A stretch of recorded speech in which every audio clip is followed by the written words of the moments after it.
Hello नमस्कार दोस्तों, मैं मैनपाल स्वागत करता हूं आपका मैनपाल मैथ्स में। कैसे आप लोग? एंड ये क्वेश्चन सेट एंड रिलेशन से पूछे गए क्वेश्चन प्रीवियस ईयर अपन करने वाले हैं। 2011 से लेके 2022 तक के सारे क्वेश्चन डिस्कस करेंगे। तो तैयार हो जाइए।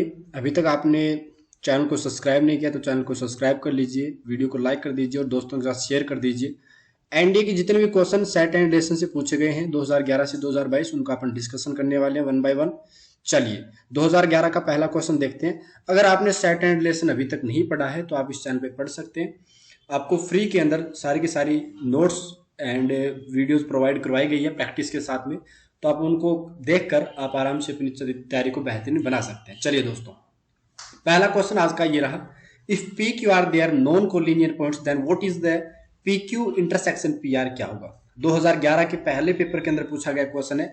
बताइए दोस्तों, बताइए इसका आंसर क्या आएगा। तो सबसे पहले नॉन कोलिनियर का मतलब समझ लीजिए कि एक मान लो पॉइंट पी है, दूसरा मान लो क्यू है। दो पॉइंट हमेशा एक लाइन के ऊपर होते हैं उन्हें, ठीक है। और तीसरे पॉइंट कोलिनियरिटी की बात आती है तीन पॉइंटों के लिए, तीन या तीन से ज्यादा होते हैं तब कोलिनियर की अपन बात करते हैं। तो ये हमारे पास में जब हम बात करेंगे तो एक तो देखो हमें बोला गया पी क्यू, तो पी क्यू कौन सा होगा बताना एक बार आप। तो आपने बोला जी पी क्यू तो ये वाला होगा। और दूसरा बोल रखा है पी आर, पी आर कौन सा होगा? तो आपने बोला जी पी आर ये वाला होगा।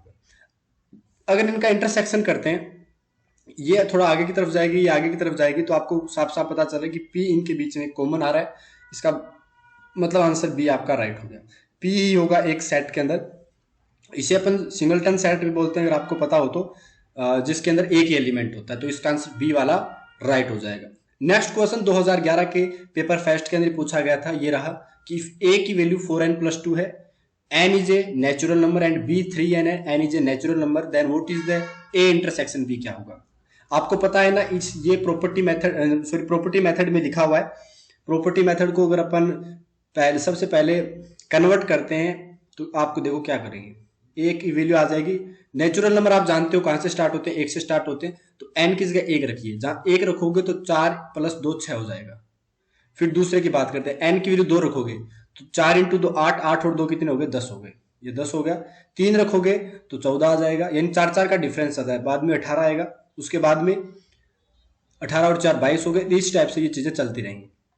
क्लियर है? अब हम बात करते हैं बी के लिए। अब बताओ बी के अंदर क्या क्या आएगा। तो आपने बोला जी 3 का मल्टीपल चल रहा है, इसने बोला 3n, तो 3n के मल्टीपल चलने कहां से स्टार्ट होगा बताइएगा। तो आपने बोला जी 3 से स्टार्ट होगा। 3 3 का 3, 3 दूनी 6, 3 3 9, 4 3 12, 5 3 15। इस हिसाब से चीजें चलती रहेंगी। और कहां तक चलेंगी? आगे तक चलती रहेंगी। ठीक है, 3 के मल्टीपल सारे के सारे। इन्होंने बोला ए इंटरसेक्शन बी बताओ। 2011 के पहले पेपर के अंदर आया क्वेश्चन है।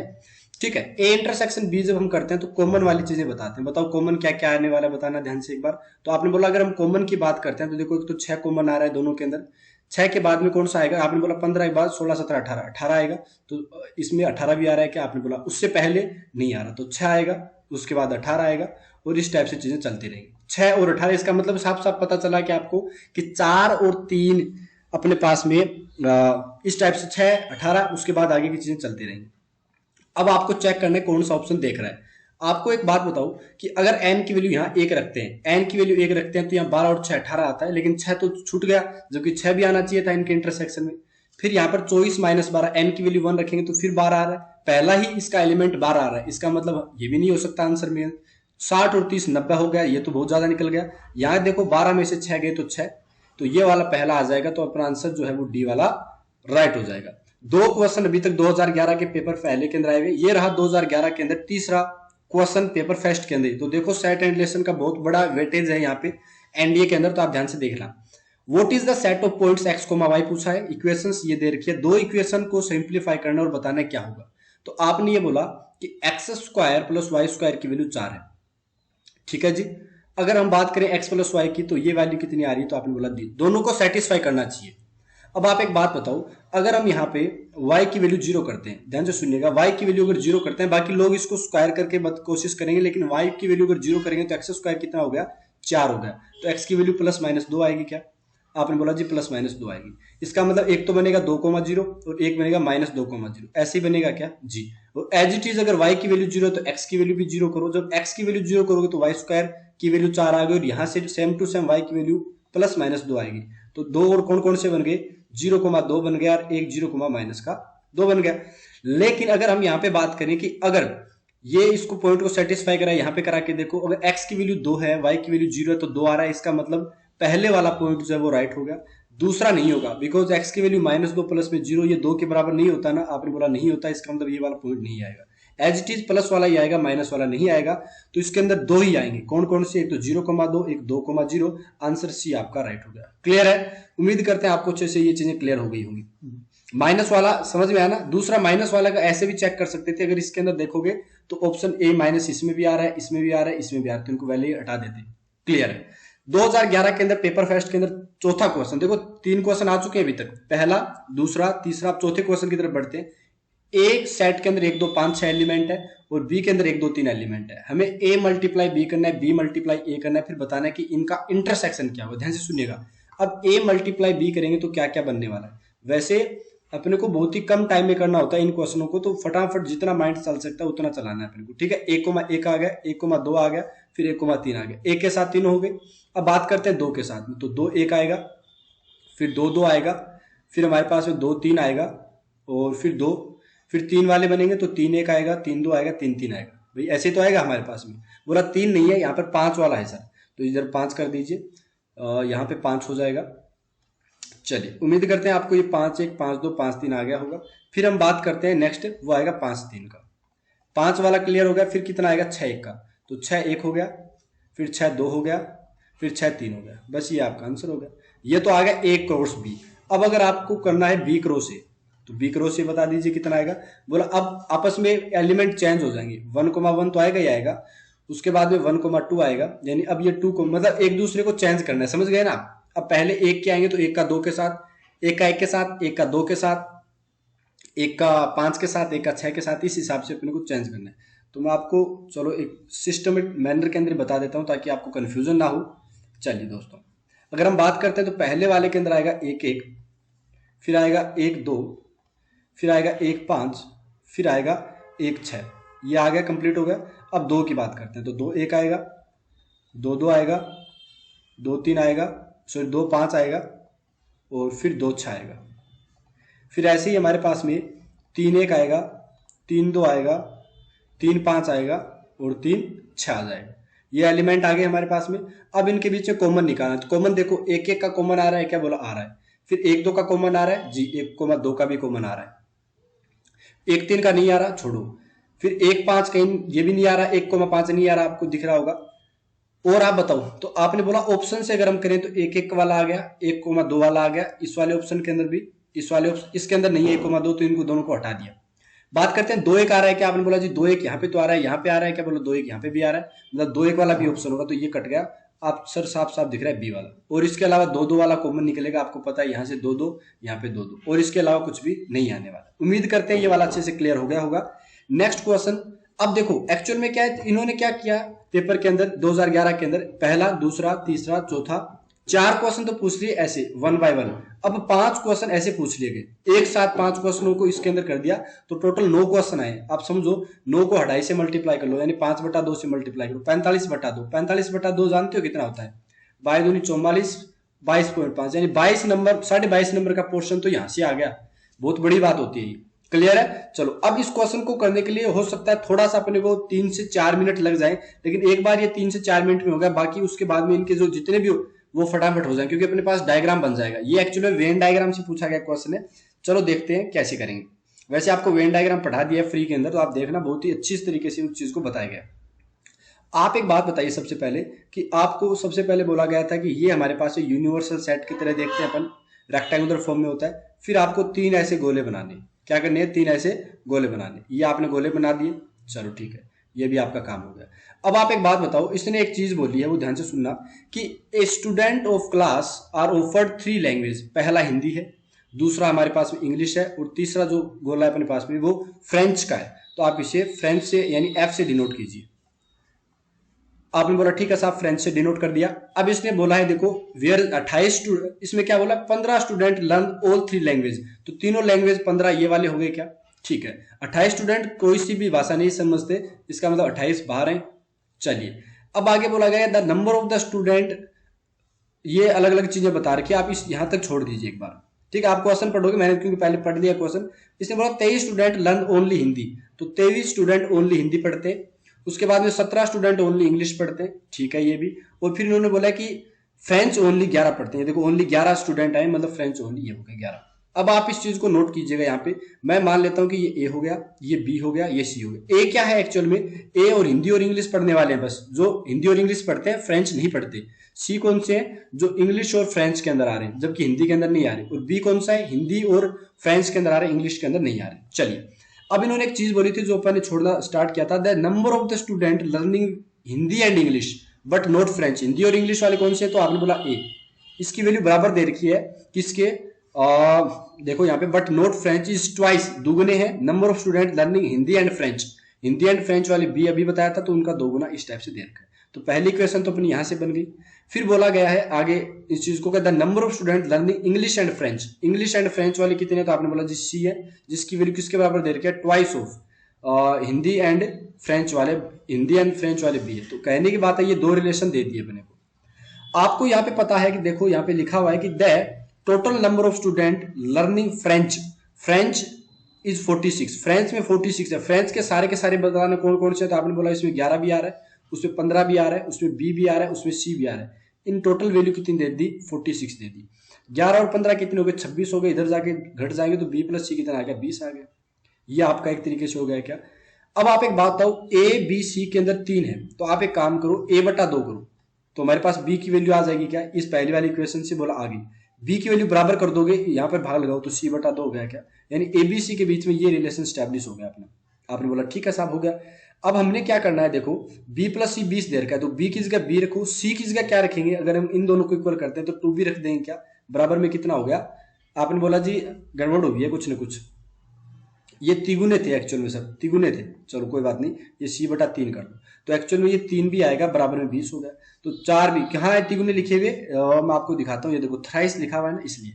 तो 4b की वैल्यू 20 आ चुकी है, तो b कितना आएगा हमारे पास में, 5 आएगा। b 5 आ गया। अगर b 5 आता है तो b यहाँ रखोगे तो a 10 आ जाएगा। तो मैं इसको अच्छे फॉर्म के अंदर लिखना चाहूँ तो मैं क्या लिखूंगा, देखो abc मैं अब हटा रहा हूँ क्योंकि मेरे पास में abc की वैल्यू आ चुकी है। कौन कौन सी वैल्यूज आई है, देखो a की वैल्यू अगर आप रखोगे तो 10 आएगा, b की अगर आप वैल्यू रखते हो तो b अपने पास में 5 आएगा, और अगर हम बात करते हैं c की तो c हमारे पास में 3b आएगा, मतलब 15 यहाँ पे आएगा। चलो ये अपना ग्राफ बन गया टोटल। अब क्वेश्चन पे फोकस करते हैं। क्वेश्चन देखो पहला क्या बोला कि how many student learn precisely 2 language, only 2 language की बात कर रहे हैं, तो 2 लैंग्वेज या तो 10 पढ़ रहे हैं, या 5 पढ़ रहे हैं, 15 पढ़ रहे हैं, टोटल ऐड कर लो 30 हो जाएगा। क्या एडिशन, आंसर 30 आ गया। नेक्स्ट देखो how many student learn at least 2 language, कम से कम तो पढ़ रहे हैं 2, ज्यादा कितनी पढ़ सकते हैं, तो आपने बोला 30, तो पहले वाले का आंसर था, और तीनों पढ़ने वाले 15 हो रहे हैं, इनको भी ऐड कर लो, तो 30 प्लस 15 कितना हो गया, 45 हो गया। 45 का मतलब आपको आंसर समझ में आ गया होगा, सी वाला राइट हो गया। नेक्स्ट है what is the total strength of the class, total strength कितनी है भैया ये और बता दो, तो आपने बोला टोटल स्ट्रेंथ के लिए 23 plus 10 plus 17 plus 15 plus 5 plus में देखो 23 10 17 15, 15 दो बार है, फिर 11 है, फिर 28 बाहर वाले, क्योंकि सारा कब पढ़ने वाले कितने हैं, बोला सारे के सारे यहाँ ले, इनको जब हम ऐड करेंगे तो हमारे पास आंसर आएगा 124, तो ए आपका राइट हो गया। नेक्स्ट है how many student learn English and French, English और फ्रेंच कितने लोग पढ़ते हैं बताओ, तो आपने बोला इंग्लिश और फ्रेंच की बात करें तो इंग्लिश और फ्रेंच वालों को ऐड कर देंगे। इंग्लिश कितने पढ़ रहे हैं, तो आपने बोला 10 17 पढ़ रहे हैं यहाँ से, इंग्लिश एंड फ्रेंच बोला है ना, सॉरी एक बात यहाँ पे करो, एक सेकंड रुकिएगा, learn English and French, English और फ्रेंच दोनों की बात हो रही है यहाँ पे। इंग्लिश एंड का मतलब हमने बात की थी, अगर आपको पता हो तो इंटरसेक्शन की बात की थी। इंग्लिश वाले एंड का मतलब क्या होता है, इंटरसेक्शन होता है, ये अपने पढ़ा था क्लासेस के अंदर। तो इंग्लिश और फ्रेंच का कॉमन वाला कौन सा पार्ट है, तो आपने बोला साहब 15 तो ये है, ठीक है, 15 वाला तो ये पार्ट आ गया अपने पास में, 15 वो हो गया, तो 30 हो जाएगा अपने पास में। क्लियर है। चलिए इस टाइप से अपने पास में नेक्स्ट पढ़ेंगे कि एटलीस्ट 1 लैंग्वेज, कम से कम एक लैंग्वेज, बाकी सारी कितनी होता हूँ, तो आपने बोला 124 तो सर टोटल थे, उसके अंदर 28 हमने माइनस कर दिया, क्योंकि ये कुछ एटलीस्ट 1 का मतलब होगा एक पढ़ो, चाहे दोनों पढ़ो, चाहे तीनों पढ़ो, यानी सर्कल के अंदर आना जरूरी है। तो 124 टोटल थे, उसमें 28 घटा लिया, जो कुछ भी नहीं पढ़ते थे, तो आंसर अपना 96 आ जाएगा। ठीक है, तो आंसर सी हो गया। तो आप खुद देखो कि आपने इन चक्कर के अंदर 5 क्वेश्चन एक साथ कर दिए, थोड़ा सा टाइम लगा लेकिन अपन ने सारा का सारा देख लिया। तो अब तक कितने टोटल क्वेश्चन हो चुके हैं बताना, तो आपने बोला जी टोटल 9 क्वेश्चन हो चुके हैं, 9 इंटू 5 बटा 2। अब और देखो 2011 का पेपर सेकंड की बात करते हैं।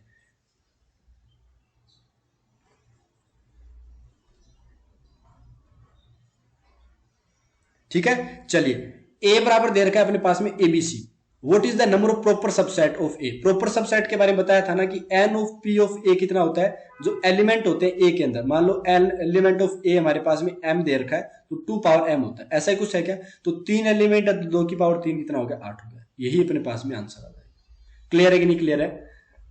लेकिन इसने एक चीज बोली, what is the number of proper subset. Proper subset power set होता है ना वो, तो प्रॉपर सबसेट का मतलब हो गया कि कम ज्यादा एक आपको कम करना पड़ेगा। मैं इसको 8 माइनस 1 कर देता हूं, 7 कर दूंगा। आपने बोला जी 7 क्यों किया, अभी देखो समझ में आएगा।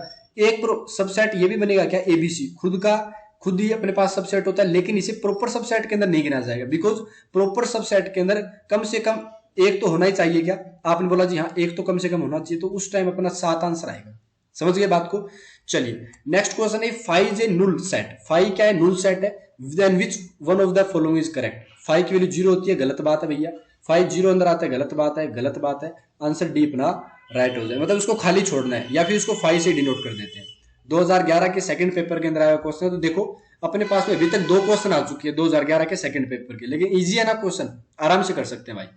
नेक्स्ट देखो ये क्वेश्चन 2012 2 ही क्वेश्चन आए थे, ऐसा नहीं है, 1-2 क्वेश्चन और होगा शायद सिमेट्रिक वोमेट्रिक से, वो भी अपन कर लेंगे, वो रिलेशन के अंदर अपन करेंगे डिस्कस, ठीक है। सेट एंड रिलेशन दोनों का टॉपिक है वैसे तो, लेकिन अगले क्लास के अंदर अपन रिलेशन को भी साथ में सेट कर देंगे। चलिए नेक्स्ट है, लेट यू अपने पास दे रखा है एक्स बिलोंग्स टू एन 1 से लेकर 10 तक। इसका मतलब यू जो आपके पास यूनिवर्सल सेट आप बना रहे हो, उसके अंदर 1 2 3 ऐसे करते करते कहां तक है, 10 तक अपने पास नंबर ऑफ एलिमेंट है। बी द यूनिवर्सल सेट, खुद बोल दिया। N being the set of natural number, ये भी इसने बता दिया। ए की वैल्यू 1 2 3 4 है, बी की वैल्यू 2 3 6 10 है। देन बताओ अपने पास में ए कॉम्प्लीमेंट पूछा है, इसका मतलब क्या होता है कॉम्प्लीमेंट का, कि ए माइनस डी करना है फिर उसका डैश करना है। हमने बोला ठीक है, आप ए माइनस बी करो। ए माइनस बी का मतलब पता होता है, कॉमन वाले हटा दो, ए को एचडी लिख दो। तो आपने बोला जी 2 इसमें कॉमन, इसमें काट दिया, 3 इसमें कॉमन है, इसमें कॉमन है, काट दिया। इसका मतलब 1 और 4 आएगा। अभी तक अंदर वाली जो वैल्यू है वो कितनी आ रही है, 1,4 आ रही है। अब इसका डैश लेना है एक तरीके से, तो 1,4 को हटा के बाकी सारा ऑप्शन आ जाएगा, तो ऑप्शन सी आपका राइट होता हुआ दिख जाएगा। क्लियर है, उम्मीद करते हैं यहां तक कोई दिक्कत नहीं है, अच्छे से क्लियर हो रहा होगा। चलिए नेक्स्ट क्वेश्चन की तरफ बढ़ते हैं अपने पास में। नेक्स्ट क्वेश्चन है, लेट ए की वैल्यू दे रखी है x is a square of natural number and x is less than 10। अब देखो x is a square number है, हमने बोला कोई बात नहीं है, एक्स इज स्क्वायर नंबर है, square of A natural number, x is a square of natural number, ठीक है, नेचुरल नंबर का स्क्वायर है, and x is less than 100। तो आप इसका मतलब समझे क्या, x is a square of natural number और एक्स लेस देन भी अपने पास में 100 से, इसका मतलब 1 हो गया, फिर 4 आएगा, फिर 3 का स्क्वायर 9 आएगा, 4 का स्क्वायर 16 आएगा, 5 का 25 आएगा, 6 का 36 आएगा, 7 का 49 आएगा, सॉरी 49 है ना, ये 49 है, 8 का 64 आएगा, 9 का 81 आएगा। लेस देन 100 है भैया, लेस देन 100 है तो 100 को मत लेना, इतना ही आएगा अपने पास में। And B is a set of even natural number. अब देखो बी अपने पास में क्या, इवन नेचुरल नंबर का अपने पास में 2 आएगा, 4 आएगा, इस टाइप से चलता रहेगा। अब इसने बोला है कि कार्डिनिटी ऑफ ए इंटरसेक्शन बी बताओ। अब एक बात बताओ, इसके अंदर सारे के सारे इवन है क्या, ये बताओ आप। आपने बोला इवन है, यहां स्क्वायर किसका इवन है उसको उठा लो, एक ही आएगा इवन, एक ही आएगा, एक ही आएगा, एक ही आएगा, कितने हो गए टोटल, तो आपने बोला 4 नंबर हो गए। तो कार्डिनिटी कितनी हो जाएगी, N of A intersection B की, आपने बोला जी 4 हो जाएगी, यानी 4 ही एलिमेंट आएंगे उसके अंदर, तो आंसर ए आपका राइट होगा। क्लियर है। लेस देन 100 का मतलब आप 100 को मत काउंट कीजिएगा, अन्यथा दिक्कत हो जाएगी। इसने बोला एक्स इज लेस देन 100, 100 से तो कम ही है, तो 100 को नहीं ले सकते ना अपन। चलिए नेक्स्ट देखिए क्वेश्चन अपने पास में वेन डायग्राम से आया है कि out of 500 first year student 260 pass in first semester, 210 pass in second semester and 170 did not pass in either semester. देखो इसका अपन डायग्राम बनाने की कोशिश करते हैं। सबसे पहले ये तो हो गया अपने पास में यूनिवर्सल सेट, ठीक है। चलिए अब हम बात करते हैं कि फर्स्ट सेमेस्टर जो है वो ये वाले पास लोग हैं, और सेकंड सेमेस्टर वाले अपने पास में वो ये वाले पास लोग, ठीक है। अब इन्होंने बोला 170 तो किसी के अंदर ही पास नहीं हुए, तो 170 को यहाँ डाल दिया। 260 पास हुए अपने पास में यहाँ पे, तो 260 यहाँ पे आ गए, और 210 पास अपने पास में कहाँ हो गए, सेकंड सेमेस्टर के अंदर। 170 500 first year out of 500 first. तो एक बात हो, 500 में से ध्यान से सुनिएगा, मैं 170 पहले घटा देता हूँ, तो मेरे पास 330 आएगा। एक्चुअली 330 कौन से वाले हैं, सर्कल के अंदर पूरा का पूरा फिट जो मामला है ना, वो 330 है टोटल मिलाकर। तो हम ये बोलेंगे कि 330 बराबर फॉर्मूला लग जाएगा, N of A 260 N of B 210, और माइनस में आपको क्या करना है, जो बोथ वाले हैं यानी पहला और दूसरा, इस टाइप से। तो एन पहले और दूसरे के अंदर कितने आएंगे, आपने बोला जी ये तो बन गए 470, 2 2 4 और 70 और माइनस में 330 हो गया। तो आंसर कितना आ गया, 140 आ गया अपने पास में, यानी 140 लोग जो है वो दोनों के अंदर पास हुए, वो ये वाले हैं। तो आंसर आपका 140 क्या हो जाएगा, राइट हो जाएगा। बोथ सेमेस्टर के अंदर पास होने वाले, एनडीए 2012 के पहले पेपर के अंदर आए हुए क्वेश्चन अभी अपन कर रहे हैं। नेक्स्ट है, if A and B are two non empty sets having n elements in common, then what is the number of common elements in the sets a cross b, b cross a। अच्छा question है, शानदार question, एक बार try जरूर कीजिएगा। A and B non empty है अपने पास में, then what is the number of common elements in the sets a cross b, b cross a। जैसे मान लो ए मेरे पास में ये सेट दे दिया, 1 2 3 4, ठीक है। मेरे पास एक बी सेट और दे दिया, बी सेट में मेरे पास दे रखा है 2 4 6। मेरे को लगता है कि अपने को एन थोड़ा ज्यादा लेना पड़ेगा यहाँ पे, ताकि थोड़ा फर्क डिफरेंस आपको समझ में आ सके। अभी देखो आपको समझ में आएगा कि अपन करना क्या, कहना क्या चाह रहे हैं। ये इसमें मान लो 5 हो गया और एक 6 हो गया, ठीक है। यहाँ पर 6 ले लिया, 7 ले लिया, 8 ले लिया, ठीक है। आपके पास में कॉमन कौन कौन से हैं यहाँ पे बताना एक बार। आपने बोला जी 2 है, 2 है, 4 है, 4 है, 6 है, 6 वो सॉरी 6 है, ठीक है। आप ए क्रॉस बी करोगे, जब आप ए क्रॉस बी करोगे तो आपके पास में क्या क्या दिखने वाला है बताइएगा एक बार आप। तो आपने बोला जी ए क्रॉस बी के अंदर 1,2 आएगा, 1,4 आएगा, 1,6 आएगा, 1,7 आएगा और 1,8 आएगा। भाई यही तो आएंगे ना। फिर 2 के क्रॉसपोंडिंग अपने को निकालना है, 2 2 2 4 2 6 2 7 2 8, ये आएगा हमारे पास में। बाद में अपने पास में कितना आएगा, 3 2 3 4 3 6 3 7। आपने बोला यार इससे अच्छा तो अपने को डायरेक्ट फॉर्मूला बता दो, अभी डायरेक्ट फॉर्मूला भी ऐड हो जाएगा, आप टेंशन काहे ले रहे हो, पहले थोड़ा सा करके देख लो। 4 2 4 4 4 6 4 7 और 4 8, क्लियर है। चलिए नेक्स्ट अपने पास में कितना आएगा, 5 के साथ आएगा, तो 5 2 5 4 5 6 5 7 और 5 8, और एज इट इज ये किसके साथ बनेगा, 6 के साथ बनेगा। 6 2 बनेगा सॉरी यहाँ पे, फिर 6 4 बनेगा, फिर 6। वैसे आप डायरेक्ट भी चेक कर सकते हो अपने दिमाग से, इसमें भी फॉर्मूला की भी कोई जरूरत नहीं पड़ेगी, आप अपने माइंड से भी कर सकते हो। कैसे कर सकते हो अभी पता चलेगा। देखो आप एक बात हो, जो मैं ये ए क्रॉस बी के इतना टाइम लग गया, पर कोई बात नहीं, अभी फॉर्मूला याद हो जाएगा। अब आप एक बात बताओ, सबसे पहले मैं आपको जो पूछ रहा हूं कि आप बी क्रॉस ए करोगे तो ये आपके पास में इतने एलिमेंट आने वाले, कितने, 3 3 6। पहले वाले के अंदर 6 एलिमेंट, दूसरे वाले के अंदर भी 3 2 5 एलिमेंट, तो टोटल 30 एलिमेंट आने वाले, ठीक है। ए क्रॉस बी और बी क्रॉस ए के अंदर 30 एलिमेंट। इन्होंने क्या बोला है, नंबर ऑफ कॉमन एलिमेंट। आप एक बात बताओ, 1 2 वाला कॉमन आएगा क्या, बोला नहीं आएगा सर, क्योंकि 2 से स्टार्ट होगा, वो 2 1 लेके आएगा, 2 2 लेके आएगा। आपने बोला 2 2 लेके आएगा, इसका मतलब सर ये वाला तो सेट हो गया। फिर 2 2 के बाद 2 4 आएगा, आपने बोला जी सर 2 4 यहां से भी आएगा, तो 2 4 भी सेट हो गया अपने पास में। फिर 2 6 भी आएगा क्या, आपने बोला जी 2 6 भी आएगा, तो ये वाला भी सेट हो गया। अब आप 4 से शुरू करोगे तो 4 1 का कोई नहीं बनेगा, लेकिन 4 2 का बनेगा, फिर 4 4 का बनेगा, फिर 4 6 का बनेगा, ये यहाँ पे होगा। फिर 6 के साथ आएगा तो 6 2 बनेगा सब, 6 4 भी बनेगा साहब, और 6 6 भी बनेगा। इसके अलावा और कोई कॉमन आ सकता है क्या, आप खुद देखो। आपने बोला साहब कुछ नहीं आ सकता बाकी तो टोटल कितने एलिमेंट हो गए, तो आपने बोला जी 9 एलिमेंट हो गए। इसका मतलब ये हो गया कि अगर आपके पास में 3 कॉमन थे, आपके पास में 3 कॉमन थे, तो 3 की पावर 3 आया, 3 की पावर 2 आया। 9 3 की पावर 2 तो होता है, इसका मतलब ये हो गया टोटल 9, यानी एन स्क्वायर वाला फॉर्मूला यूज हो रहा है क्या।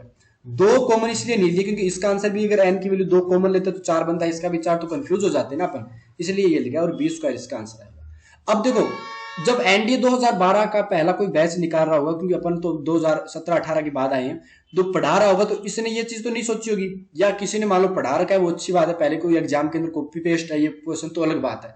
जब पहली बार ये क्वेश्चन आएगा तो ऐसे ही किसी ने निकाला होगा ना, तो अब अपन को 30 एलिमेंट लिखने की आवश्यकता नहीं पड़ी।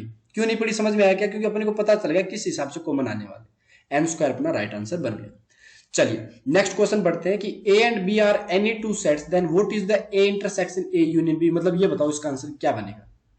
आपने बोला जी ठीक है हम बात करते हैं, ए की वैल्यू आएगी 1 2 3, रैंडम ले लिया आपने, 1 2 3 4 ले लो और कोई दिक्कत नहीं है। बी की बात आप करोगे तो ऐसे ले लो, आप एक कॉमन ले लो, बाकी 5 6 7 ले लो, ये अपने पास हो गया।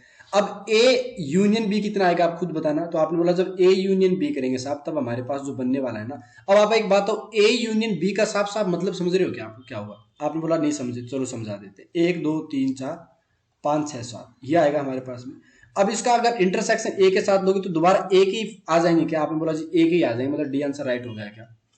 ए का जब आप इंटरसेक्शन लोगे ए यूनियन बी बड़ा बन जाएगा। यूनियन का मतलब भी क्या होता है कि अपन कुछ बड़ा कर रहे हैं, यूनियन कर रहे हैं, लेकिन इंटरसेक्शन ए के साथ देंगे तो दोबारा ये आ जाएगा। यही चीज इसने पूछी थी। क्लियर है? एनडीए 2012 के पहले पेपर के अंदर आए हुए क्वेश्चन कर रहे हैं अभी अपन। चलिए भैया, उम्मीद करते हैं आपको यहां तक कोई दिक्कत नहीं, कोई समस्या नहीं है। नेक्स्ट है ए की वैल्यू 0,1 है, बी की वैल्यू 1,0 है। Then what is the A cross B? A में क्या आएगा? 0 का साथ 1 बनेगा, 0 के साथ 0 बनेगा, फिर 1 के साथ 1 बनेगा, 1 के साथ 0 बनेगा। तो बस ये आंसर हो गया आपके पास में। 0 का 1 के साथ बना, फिर 0 का 0 के साथ। तो आपने बोला ये तो साहब आ ही नहीं रहा हमारे पास में। ए क्रॉस बी की अगर हम बात करेंगे तो हमारे पास क्या आएगा? 0 1 आएगा, 0 0 आएगा, फिर 1 1 आएगा और फिर 1 0 आएगा। तो 4 एलिमेंट आ गए। 4 एलिमेंट कौन सी ऑप्शन के अंदर नहीं है?